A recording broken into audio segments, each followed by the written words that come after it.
silence that hangs over the house at 1717 East Delmer Street in Springfield, Missouri, is not merely the absence of noise, but a heavy and suffocating weight that has pressed down upon the community for decades.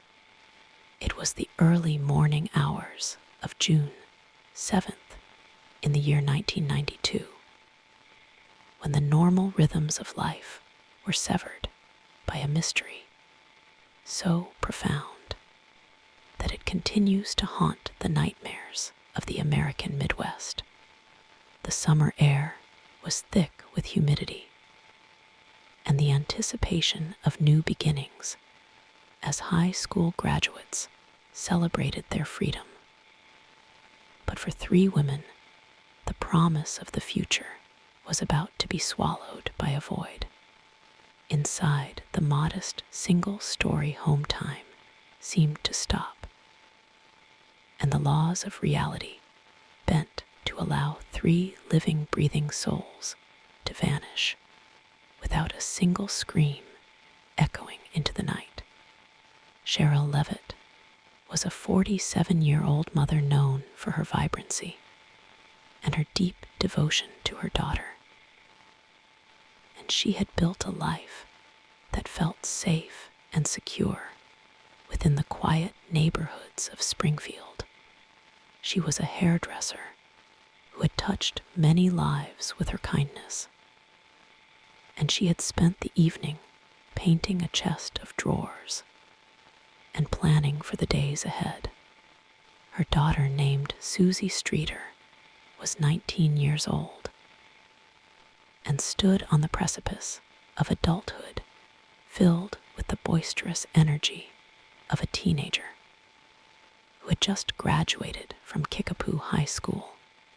Beside her was her best friend, Stacy McCall, who was 18 years old and possessed a bright and ambitious spirit that promised a successful life.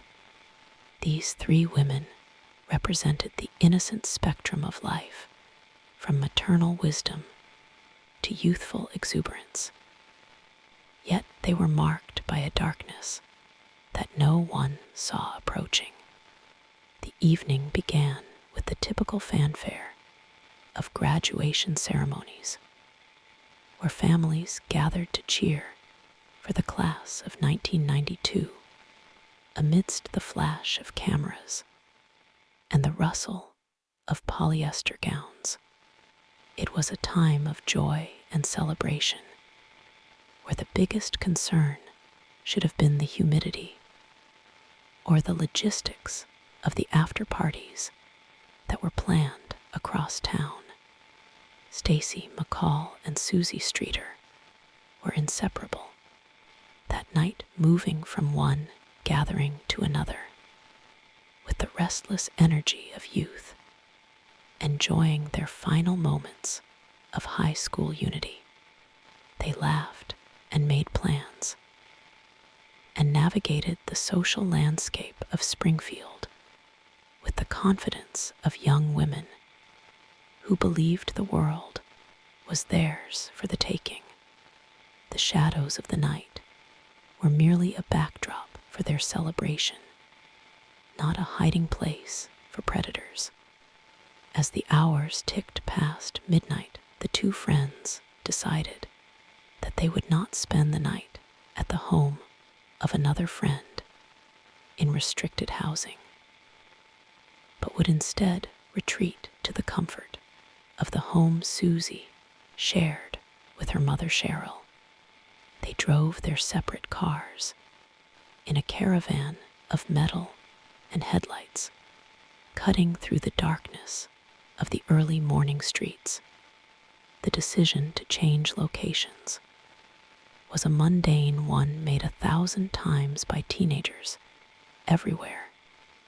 Yet this specific choice would act as the catalyst for a tragedy that defies explanation. They arrived at the house on East Delmer Street around 2 in the morning, parking their vehicles in the curved driveway and walking toward the front door, where the porch light should have been casting a welcoming glow. The neighborhood was asleep, and no witnesses reported seeing anything unusual as the girls entered the house, where Sherrill Levitt was likely already asleep in her bed. The door closed behind them, and the world outside continued to spin. But inside the walls of that house, the timeline of events becomes a blurred and terrifying puzzle. There were no signs of forced entry found later, and no shattered glass or splintered wood to suggest a violent incursion into their sanctuary. It was as if the house itself had simply absorbed them, or as if they had been spirited away by a force that did not require the brute strength of a break-in. The girls prepared for bed, removing their makeup and changing into oversized t-shirts, unaware that the sun would not rise on their world again. Morning arrived with the bright and oblivious sunshine of a summer Sunday. But the house on East Delmer Street remained unnervingly quiet and devoid of movement. Friends of the girls began to call the house, expecting to hear tired voices recounting the adventures of the previous night. But the phone rang endlessly into the void. Janelle Kirby, who was a friend of the girls, grew concerned when her calls went unanswered, and she decided to drive over to the house with her boyfriend to check on them. They arrived around 9 in the morning and found the cars belonging to Suzie and Stacy parked in the driveway just as they had been left the night before. The sight of the vehicles offered a false sense of reassurance, implying that the girls were simply sleeping in after a long night. Janelle and her boyfriend walked up to the front porch and noticed something that felt out of place in the bright light of day, which was the glass globe of the porch light lying shattered on the ground.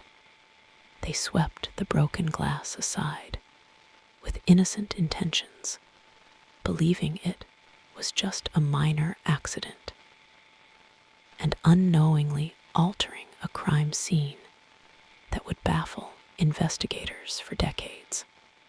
They found the front door unlocked, which was not entirely uncommon, but it added a layer of unease to the silence that greeted them as they pushed the door open.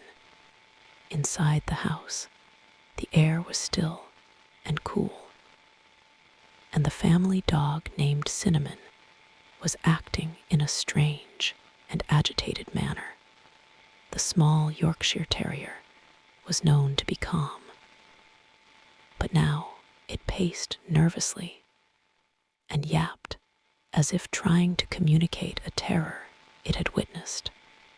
The interior of the house appeared undisturbed at first glance, with no overturned furniture or holes in the drywall to suggest a life or death struggle had taken place in the early hours. Janelle called out the names of her friends, expecting a groggy reply from the bedrooms. But her voice was met only by the oppressive silence of the empty hallway. She walked into the bedrooms and found the beds unmade with the sheets rumpled, as if people had been sleeping in them just moments before. The television was not blaring static, and the radio was silent, leaving the house in a state of suspended animation that felt deeply wrong. It was not a scene of chaos, but rather a scene of interruption, as if the occupants had been plucked from existence mid-breath. In the living room, the discovery of the purses belonging to the 3 women sent a chill down the spine of everyone who would later learn of the detail. The purses of Sherrill Levitt and Suzie Streeter and Stacy McCall were lined up in a neat row on the steps leading down to the sunken living room floor. Inside the bags were their cigarettes and lighters and cash and car, keys, the essential items that no woman would leave behind voluntarily, especially if they were stepping out for just a moment. The presence of the purses transformed the situation from a case of sleeping in to a scenario of abduction or escape. The keys to the cars were still inside the house, yet the women were gone, leaving behind the very tools they would need to flee. While Janelle was inside the house, the telephone rang, and she answered it, thinking it might be one of the girls calling from a nearby neighbor or a hospital. Instead of a familiar voice, she heard a strange male voice on the other end, making lewd and sexually explicit comments before the line went dead. This terrifying intrusion into the mystery happened again a short time later, adding a sinister and predatory element to the disappearance. The calls were never traced, and the identity of the caller remains one of the many loose threads that dangle from the frayed tapestry of this case. Whether it was the perpetrator taunting the searchers or a cruel prankster taking advantage of the situation remains unknown. Stacy McCall had promised to call her mother Janice McCall that morning to let her know she was safe.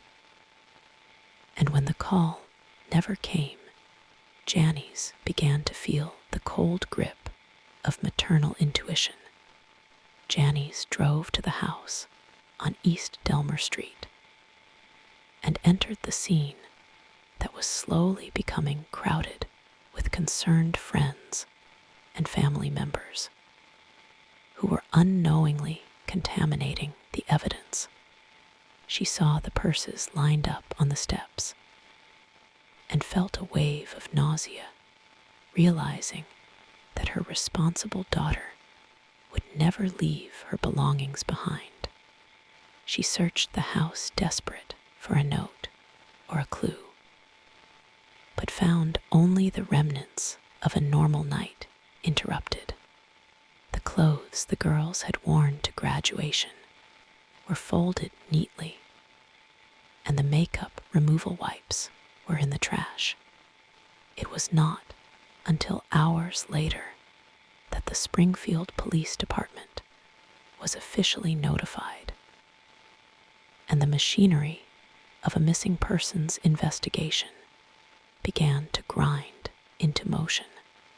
By the time the officers arrived, the crime scene had been walked through by over a dozen people, and the phone had been answered multiple times.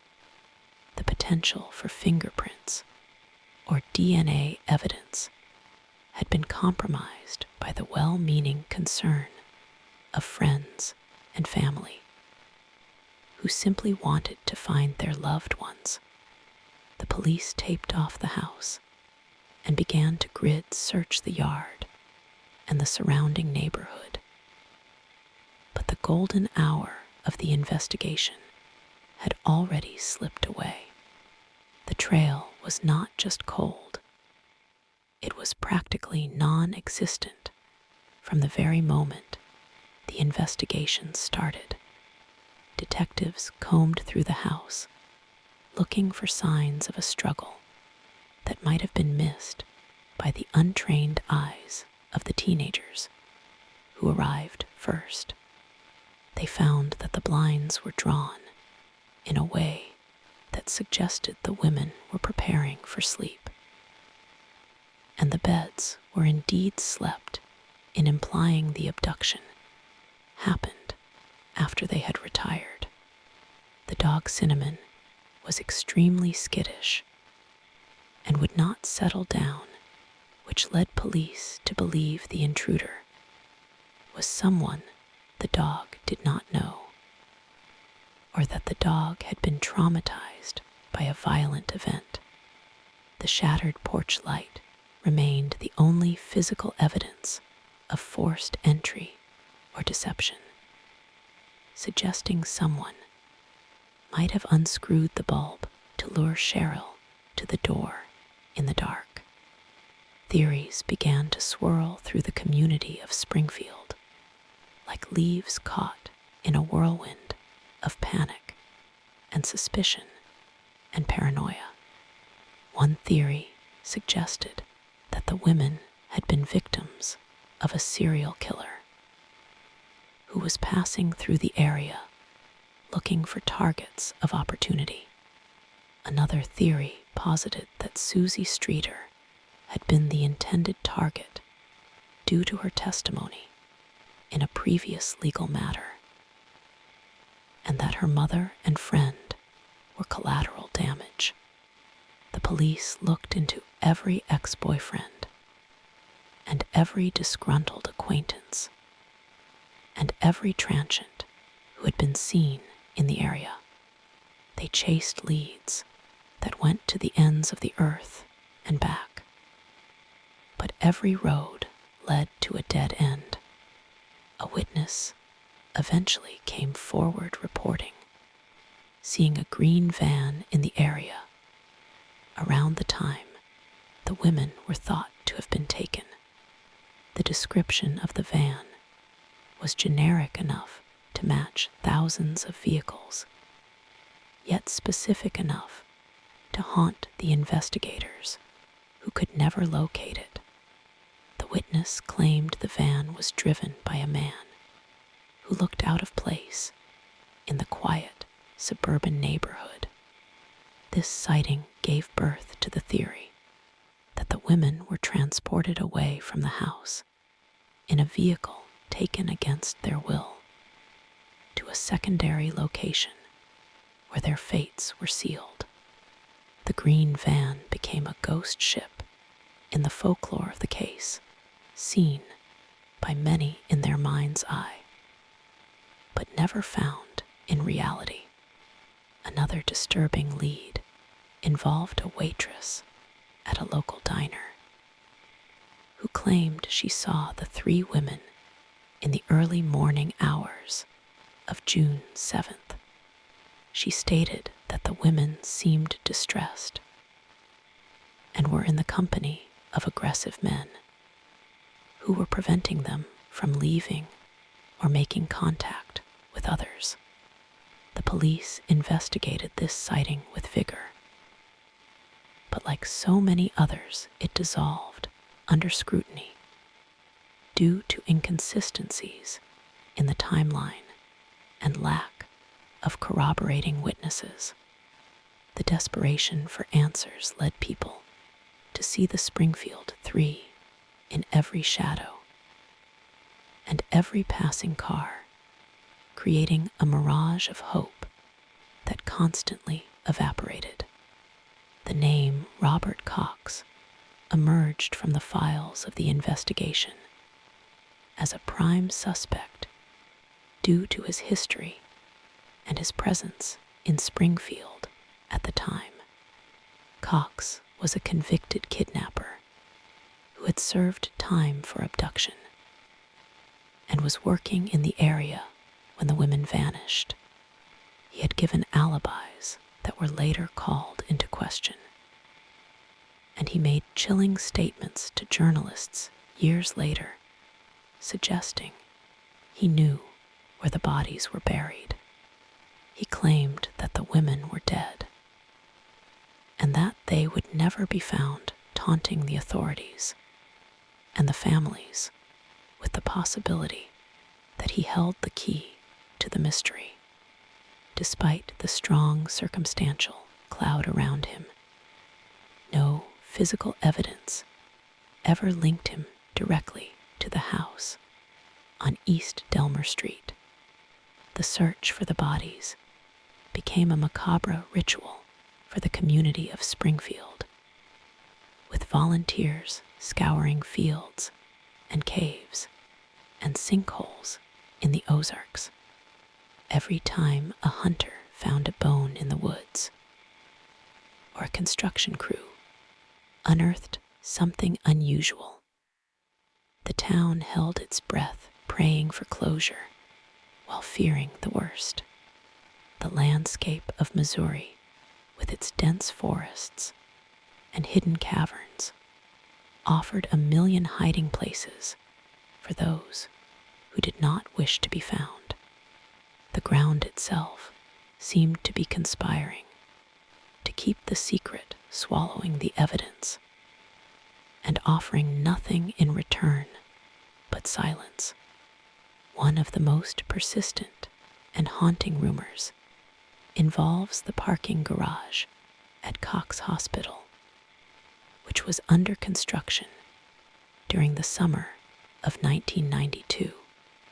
A teamster suggested that the bodies of the 3 women were buried beneath the concrete of the parking structure, entombed forever in the foundation of a place of healing.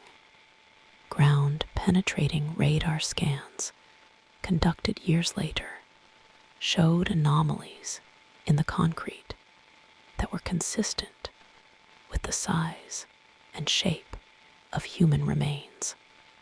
However, the authorities deemed the evidence insufficient to justify destroying a multi-million-dollar structure based on a hunch.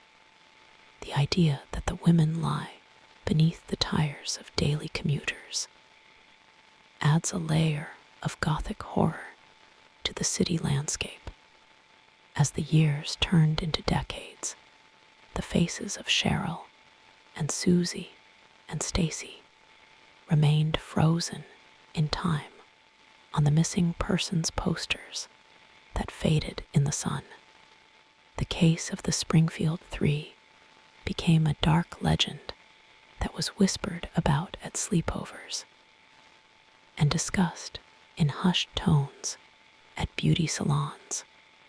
The psychological toll on the families was immeasurable, as they were forced to live in a purgatory of not knowing. Janice McCall became a fierce advocate for missing persons, refusing to let the world forget her daughter, even as her own health declined. She kept the porch light on at her own home, a beacon of hope burning against the encroaching darkness. The house on East Delmer Street eventually changed hands, and new families moved in, trying to build their own memories within the walls that had witnessed such a profound mystery. Yet the address remains infamous, a scar on the map of Springfield that no amount of paint or renovation can fully cover. Those who walk past the house late at night report a feeling of uneasiness, a sensation of being watched by eyes that are no longer there. The energy of the abduction seems to have imprinted itself onto the location, creating a psychic wound that refuses to heal. The absence of a crime scene is perhaps the most terrifying aspect of the Springfield 3 case, because it suggests a level of control and precision that is inhuman. To abduct 3 adult women from a house in a dense neighborhood without a scream or a gunshot or a witness implies a predator of terrifying capability. It suggests that the women were subdued instantly or coerced with a threat so absolute that they marched silently to their doom. The lack of struggle in the house paints a picture of a sudden and overwhelming force that swept in and out before reality could reassert itself. The investigation files grew to fill entire rooms with thousands of tips and leads that went nowhere, creating a labyrinth of information that was impossible to navigate.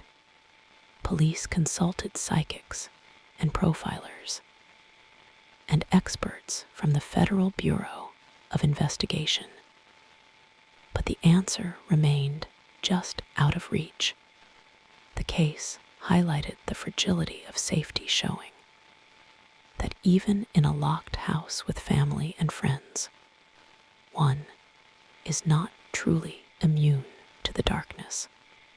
The random nature of the crime, if indeed it was random, shattered the illusion of suburban security for an entire generation of women in the Midwest. There are those who believe that the answer lies in the local geography of the Ozarks, where deep caves and abandoned mines honeycomb the earth.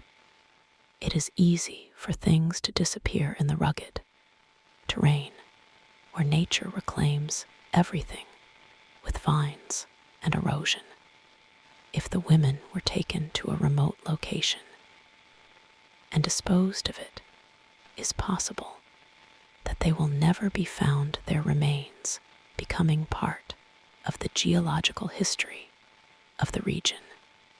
The thought of them lying in the cold, dark earth just miles from home is a source of constant torment for those who still wait.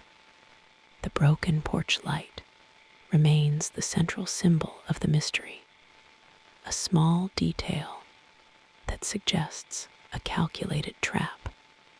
If the perpetrator unscrewed the bulb to create darkness, he was lying in wait, showing patience and premeditation.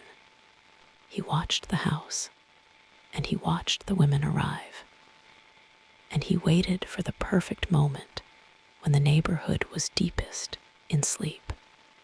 This implies that he was not a chaotic drifter, but a hunter who had selected his prey and prepared his killing ground. The darkness on the porch was not an accident, it was a weapon. Every June, the local news stations revisit the story, showing the grainy footage from 1992 and interviewing the graying detectives who still carry the weight of the case. The images of the graduation ceremony play in a loop, showing Suzie and Stacy smiling and waving, unaware that they are waving goodbye to their lives.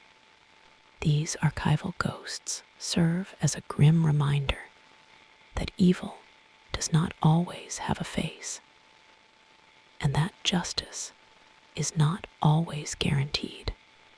The story has been told and retold so many times that it has taken on the quality of a myth. The enduring silence of the perpetrators is another anomaly in a world where criminals often brag or confess to cellmates. For 3 decades, no one has cracked, and no deathbed confession has shed light on the fate of the Springfield Three. This suggests either a lone wolf who took his secrets to the grave, or a conspiracy of silence among a small group bound by blood or fear. The discipline required to keep such a massive secret for so long is rare and indicates a cold and remorseless psychology. Psychologists speak of ambiguous loss, which is the grief that has no end because there is no body to bury and no funeral to attend. The families of Sherrill and Suzie and Stacy have lived with this ambiguous loss for over 30 years, suspended in a state of grief that cannot evolve. They wake up every morning wondering if today is the day the phone will ring with the answer. And they go to sleep every night wondering if they missed a clue. It is a torture that is slow and relentless, eroding the soul day by day. The vanishings also changed the way the community interacted, as doors that were once left unlocked were bolted tight, and porch lights were kept burning all night long. The innocence of the era died that morning on Delmer Street, replaced by a wariness that viewed every stranger as a potential threat. Parents held their children tighter, and teenagers were given curfews that were strictly enforced. The shadow of the Springfield Three stretched long across the city, darkening the carefree days of summer for years to come. In the quiet moments before dawn, when the streets of Springfield are empty, one can almost imagine the phantom cavalcade of cars arriving at the house. One can picture the three women laughing as they walked up the driveway, their voices carrying in the night air. And then one imagines the silence that followed the sudden and absolute erasure of three lives. The horror lies not in what was found, but in what was not found, the complete and total absence of trace. The case serves as a dark mirror to society, reflecting our deepest fears of vulnerability and the unknown. We want to believe that if we follow the rules and lock our doors, we will be safe. But the Springfield Three proves that safety is an illusion. We want to believe that science and police work can solve any puzzle. But this case proves that some mysteries are impenetrable. It is a story that has no ending, only a middle that stretches on forever. Even today, tip lines receive calls from people who claim to remember something from 30 years ago, a flash of memory triggered by a documentary or a news article. These fragments of memory are sifted through by investigators who have inherited the case from their predecessors, hoping for the golden nugget of truth. But memory is fallible, and time is the enemy of truth, blurring the lines between fact and imagination. The truth is likely buried under layers of time and earth, waiting for a chance discovery.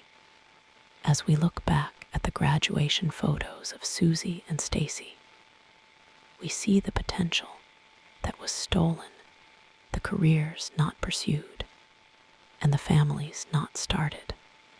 We see Sherrill, who was ready to enjoy the next chapter of her life, as an empty nester robbed of her future. They remain forever young and forever frozen in 1992, ghostly figures trapped in the amber of a solved mystery. They are the eternal missing, waiting for a way home. The house on East Delmer Street stands as a silent monument to the event, a physical structure that holds the secret within its walls. If the walls could speak, they would scream the truth of what happened in those early morning hours. But the house is mute, and the neighborhood keeps its counsel. And the wind blows through the trees, carrying no answers. The mystery of the Springfield 3 is a black hole that absorbs all light and all hope, leaving only the gravity of grief. And so the dread lingers not just in Springfield, but in the minds of everyone who hears the story. It is the dread of the open, or the dread of the broken light, the dread of the phone ringing in an empty house.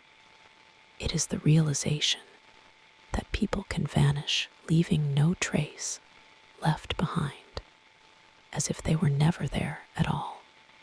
The story does not end with a period, but with a question mark that hangs over us, all terrifying and unresolved.